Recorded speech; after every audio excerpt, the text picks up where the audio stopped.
Assalamualaikum warahmatullahi wabarakatuh. Jenengan pernah ngalami ora lur? Meme enek ngomah dhewe, omah mangane ora mendung ora apa terus udan deres ra ukur-ukur. Lah iki yo ngono aku lur, iki kebadaran lur. Ngono nek memene sethithik lur, memene latare tak kebaki pirang kepang, petang kepang, 5 kepang iki mau.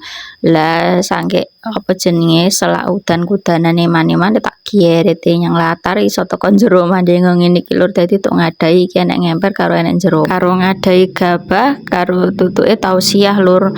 Omong ngedumel padahal lur enek bature wong enek mahgur karo bocile lagi turu sepenting yang ati lega lur, lagi nek wong liwat ngono batine lagi wong kayak iki lekase kapan. Untung Pak bojo mantuk kang sawah iki ora maido, nek cara maido ngono walah tambah nek ceramah bersambung lagi lur. Tapi ya ora apa-apa lur, wong iki ngono ya ora pisan ora pindho wis bola-bali ngene iki dadi wis ora kaget, dadi wis biasa ya wis dilakoni wae, sing penting ikhlas. Padahal ngaruh ngedumel. Asline ya ikhlas lur, mbok ki apa marai faktor U dadi apa jenenge senenge gur muring-muring lah wis skip wae. Lah iki ganti permasakan lur, iki apa jenenge iki kembali lagi ke kulit bengok lur. Lagi ape masak bengok iki mau tuku godhog kakek mangisuk lur, tak tinggal meme karo di samping godhog. Oh iya, just information ya lur, dadi bahasa Inggris.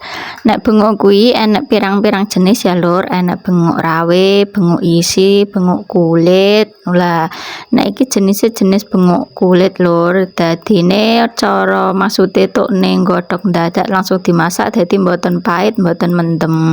Lah nek deng mendem marai mumet menika jenenge bengok rawe. Lah nek bengok rawe kudune dikum riyin sewengi napa rong bengi ngoten. Niki perbumbuan pun komplit, garek nambahi santen niku wau bumbune nggih biasa brambang bawang tumbar ya lur. Lah kula sukani lombok jare nek kaya lombok tambah enak.